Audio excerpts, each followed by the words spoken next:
Hi, today I'd like to talk about the surge. So first of all, let's look at the most common of all descending fifth motions, root to root.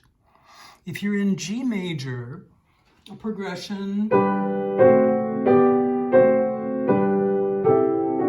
will generally lead to the dominant that goes ultimately to the tonic.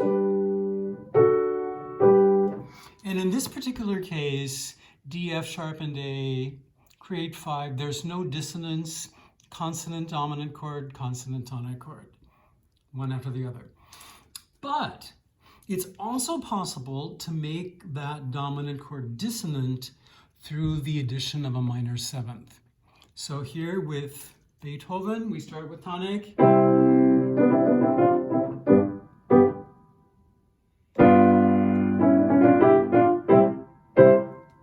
So when the dominant comes in, it's consonant.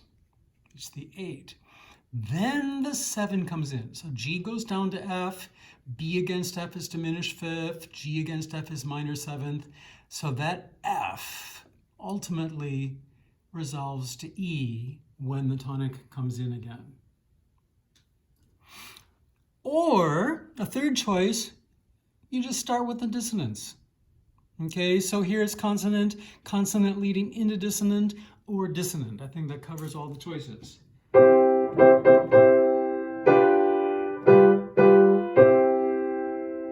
So the dominant at first is inverted, it goes into root position, it has the 7th in both contexts. 7th resolves downward by step to the tonic, but the 7 would be from the onset of the dominant. Now, this is such an important and useful way to descend a perfect fifth, root to root, that it gets replicated all over the place, even if that means chromatic pitches need to be added. So the most common case would be the minor mode. If you've got a dominant going to tonic, probably you will have a major dominant.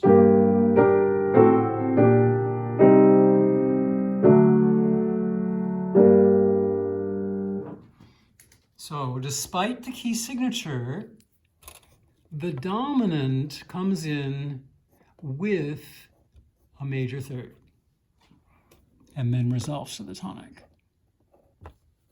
Okay, so this is an imposition by a composer to make that happen, to give the sense of resolving with that leading tone. In this case, the dominant is consonant, but in the next example, we'll see that we have a 7th.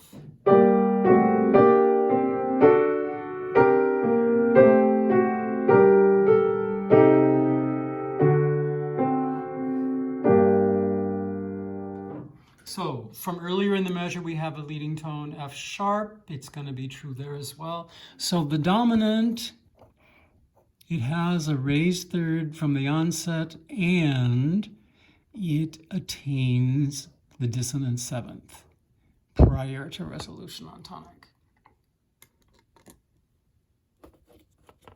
Now, there are many places where a descending perfect fifth, which is the enharmonic, which is the inversion of the ascending perfect fourth. So either ascending fourth, descending fifth, same thing.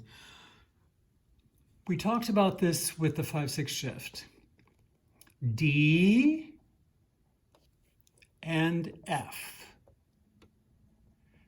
are two very common intermediaries between the tonic and the dominant.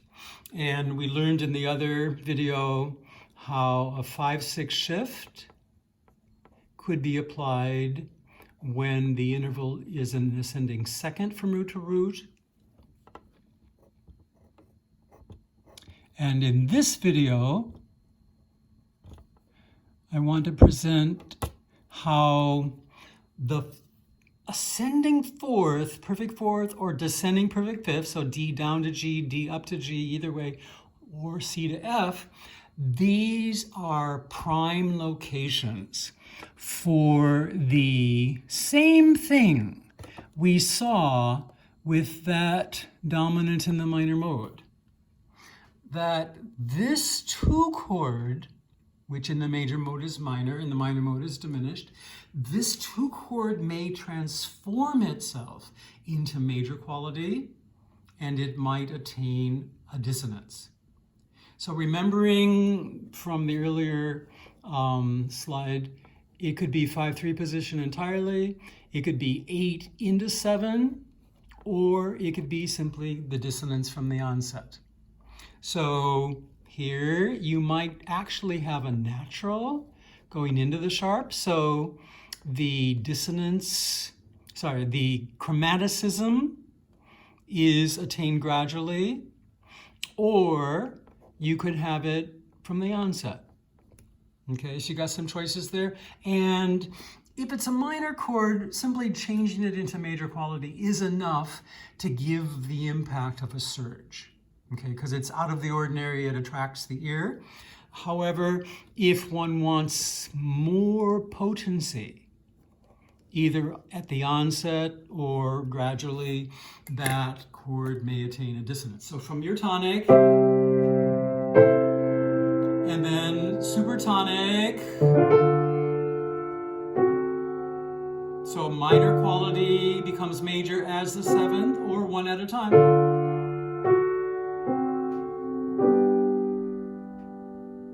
And then likewise here, if you've got a tonic, it's already major, so that doesn't count as a surge because there's nothing unusual about it. But what would make this a surge is that you add the minor 7th.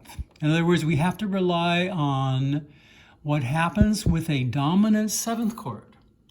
What we saw in the earlier slides, the very thing that makes that seem cadential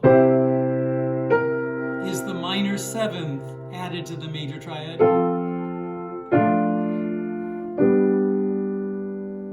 Okay. Now, this is actually one of the most controversial things about my perspective. I contend that this chord and this chord emulate the dominant. They are like the dominant. They mold themselves into the shape of a dominant, but that this is still a supertonic, this is still a tonic. Most analysts, at least in the United States, actually call this chord a dominant. 5 of 5, 5 of 4. The textbook will show you that. So this will be a dissonance between the two perspectives that occur here. We'll be talking about it much over the course of the semester. But for now, what the D as the root conveys is second scale degree. That's what Roman numeral 2 says. It says that in the context of C major, and we're in C major over here at the tonic, we're in C major over here at the dominant. In the context of C major, that D is scale degree 2. And I don't want to lose that. I don't want to move myself into another key temporarily and say that that's the 5th scale degree in this chord's key. Okay, so I'm just a little less likely than most other analysts to move into different keys when I don't need to. So we'll play with this over time. Now let's look at some examples.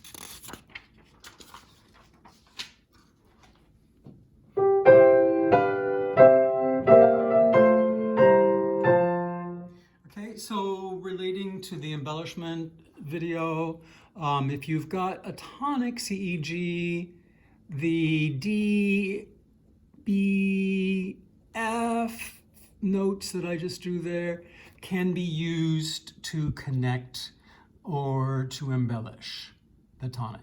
And so this chord here, I regard as a connector between the first inversion and the root position tonic, and the only numeral I'll use here. is tonic. Okay, so you've got a tonic with something in the middle.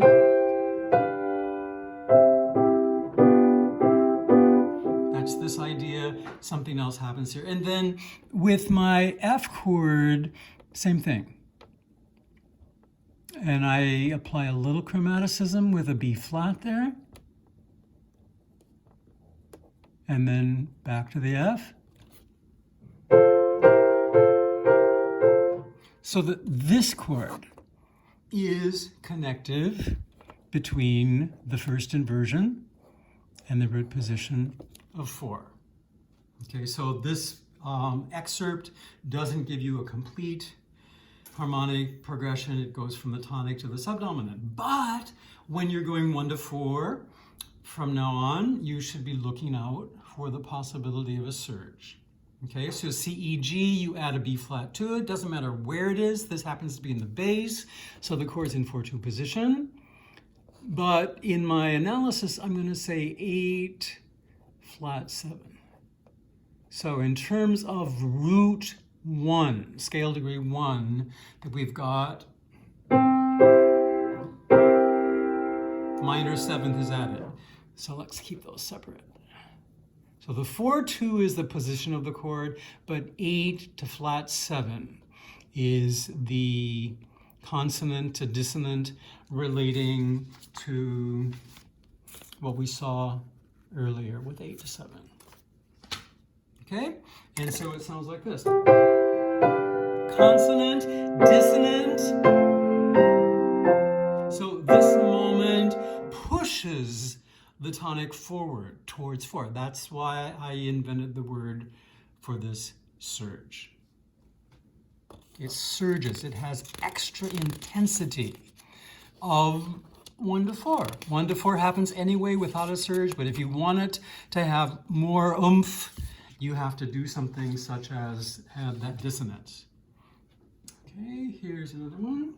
Now this is in the minor mode, so one of the complications always will be exactly what needs to be done chromatically to make this come across.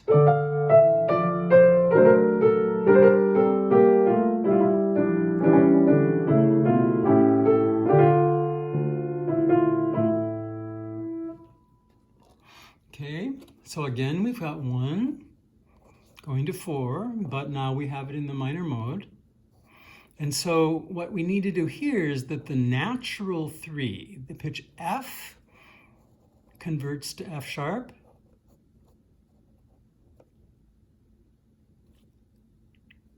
And in this case, I think that's it. There's no 7th that really comes in. So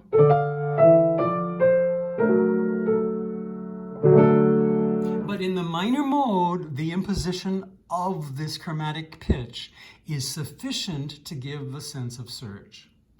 And by the way, I do like to give this detail in terms of what's going on with thirds, sevenths, all that. But there is a shorthand that I also use, simply an arrow. So at this point, the surge begins, so I put the arrow there to show how the chord is giving a little more potency leading towards there. And obviously, after the 4, we're going to go to 5. We're going to go to 1. And then at the very end, we got dominant. And the chord's not complete, but I'm going to put a sharp in there in parentheses, because that's what I would hear. Okay, and then likewise here. The C sharp is the raised third. There's a 7th. And this may be a little controversial. The only pitches sounding at the downbeat are C sharp, E, G.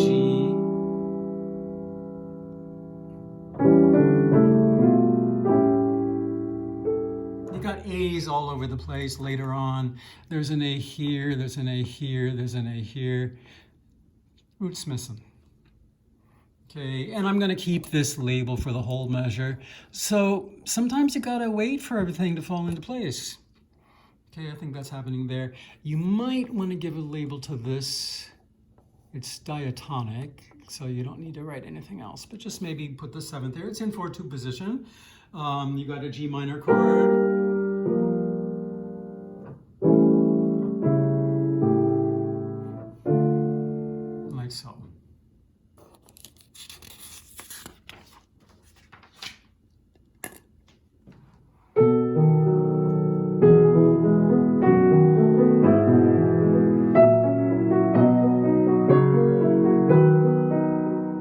so like one we did a moment ago, two different chords have embellishments. So D sharp, F sharp, A, B, between two tonics. And with the dominant, to have this half step, you need an A sharp, C sharp, E against F sharp, and then back. So tonic, dominant. So this embellishment is here. This embellishment is here. Okay, so you've got this expanse of tonic, you've got this expanse of dominant, and one beat in between. So I mentioned earlier how sometimes the chord will gradually evolve. The seventh may come in later. You might have a minor third to major third, or you may get the whole shebang. That's the seventh, that's the leading tone, or the raised third. The leading tone effect of this dominant emulating chord, whose root is F sharp. So in the key V, it will be a 2 chord. And emulating the dominant, the A sharp is the raised third. Emulating the leading tone, the seventh is E. It happens to be in 6/5 position. But down here, I keep everything in its foundational state. So the 2 has a seventh and a raised third, and goes the dominant. So tonic, it goes to its inversion. Here's the intermediary, which is surging, and then the dominant has the root position and first inversion.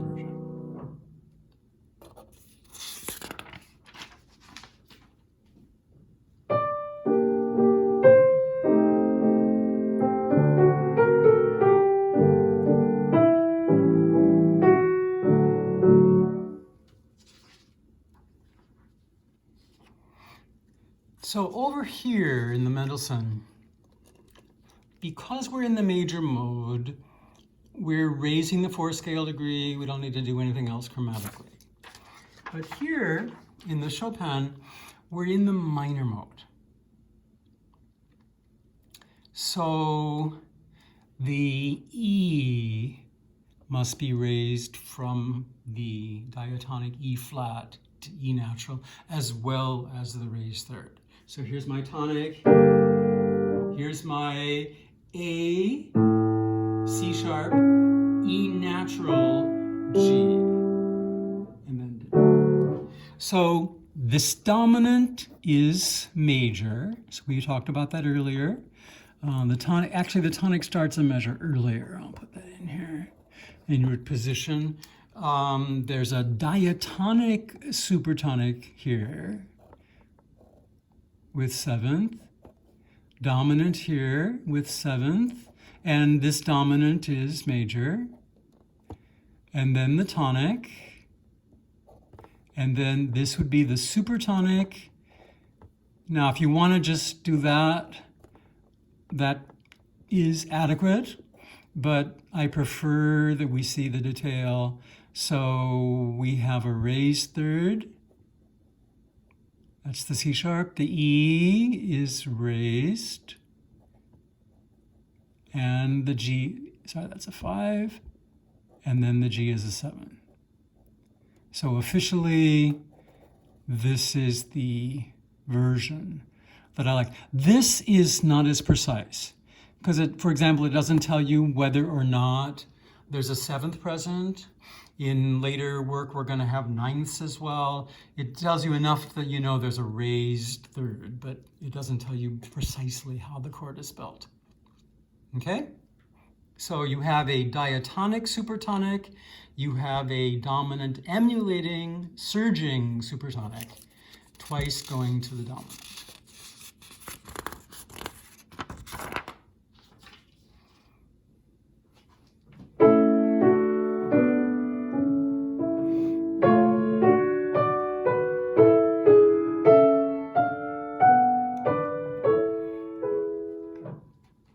Okay, so this is where the phrase begins. So it's good we see how the preceding phrase ends because of something that happens right away.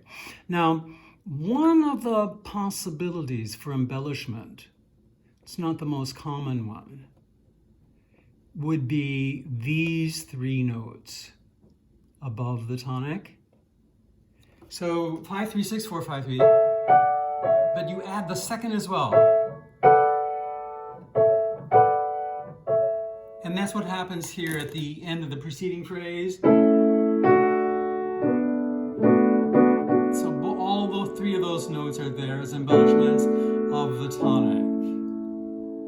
Okay, now what's different here is that at the onset of the new phrase, the tonic, which if we're on our way to 4, which we are, this C sharp is an upward resolving suspension to the D. So D, F sharp is 4. Another way to have a surge is to have a major triad converting into augmented. So A, C sharp, E. So you get the sense, we want to go here. So we have the consonant tonic here. The tonic is going to surge, so it's dominant emulating on the way to 4. But here it's achieved by the raised fifth. Okay, and so you could use an arrow, or my preference would be that the fifth goes to the raised fifth. We're on our way to the dominant. And if that's the case, 4 to 5 is an opportunity for the 6th phase. That's the pitch B, which is the 6th above D. So that's the other video. So there's my 4 chord.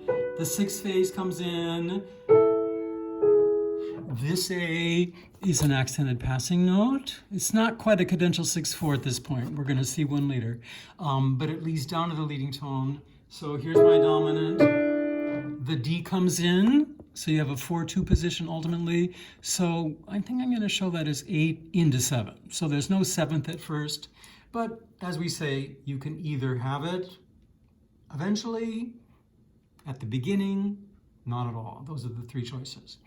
Okay, this tonic, well, if that E sharp were over there, you'd have the same things here, but it got delayed. So it's still the same basic idea. We're going to 4, but things have gotten a little discombobulated here because the B comes in at the same moment that the 4's third arrives. So it's sort of like this, my tonic,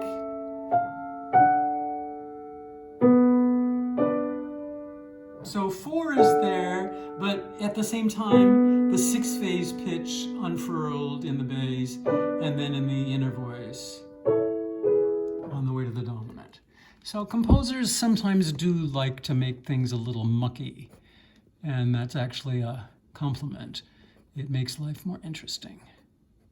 So with your dominant, the 6/4 is a common means of embellishment.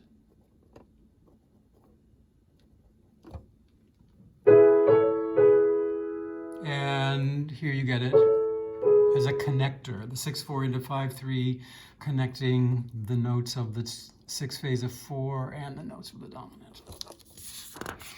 Okay, one final example. It's really interesting.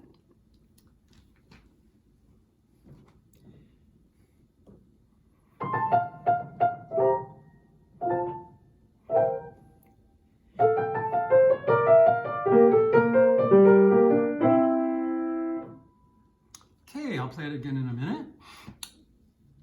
I have an idea. And, you want to think about things and make suggestions, and you may or may not agree with me. But there is a piano, and there is a forte 3 measures later. And the melody, B flat, A, G, is matched by G going up to B flat, and then is matched by So my thinking about this is that this is a passing neighboring chord, a connective chord, that the A passes between B flat and G. G goes down to F before going up to the B flat. I don't want to think of this as a tonic. Okay, so what I've done here, da-da-dum, and then that's this, and then, okay, so that this chord doesn't convey a harmony. Against it, you have the dominant seventh in 4-3 position, here in 4-2 position, this coming in between. Okay, that's actually not relating to the surge topic, but it's, as long as it's here, let's talk about it. Okay, now, at this point, the tonic's back. So I'll replicate this analysis. 1, 5, 7 for 3 measures, and then 1. And this one's fifth raises C to C sharp, which means it's making for the likely successor. And indeed, that much is 4. Okay, so the question is to squish or not to squish? To squish the whole measure together into one thing. But because this measure so earnestly wants to do this, the G doesn't really belong to that. So I would rather think of that G as the 6th phase of a 4 chord. So you get the 4 chord, the G comes in, it comes into the bass, and then we get to the 5. Okay, and so all of this, it's unfurled for a while with G in the bass, is the 6th phase of 4. Now, one final point. We've had surges of the intermediary or of the tonic in what I've shown thus far. Here, the 6th phase of 4 is going to surge. So the motion in the bass is A to B flat to C. Well, eventually that B flat is B flat, D, G. So you have an F to G going on. I mean, the F isn't literally sounding, but F to G is the concept of a 5-6 shift. The F happens to be up there. I'm just going to put them together here like this. Okay, so this is 4, 5-6 shift.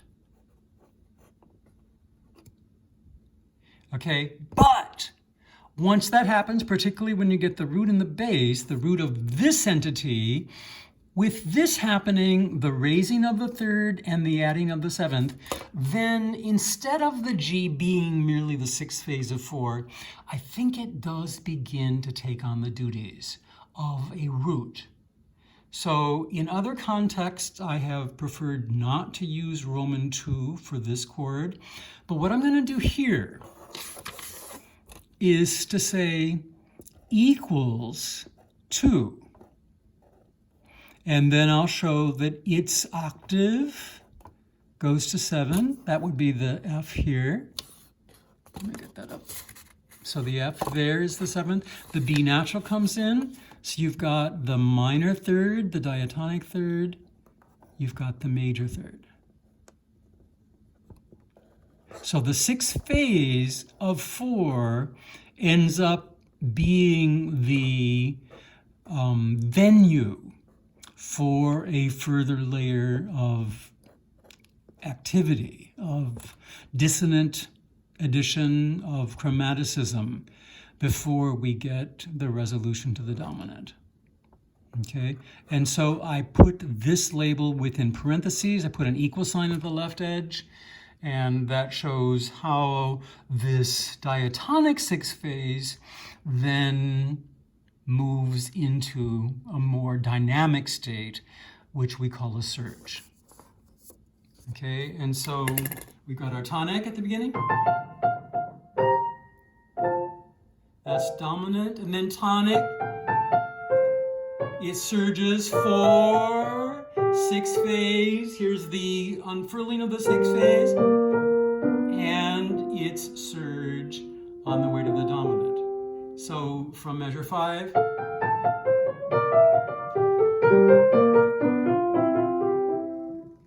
Okay, so a lot packed into a little area there. Okay, well, thank you.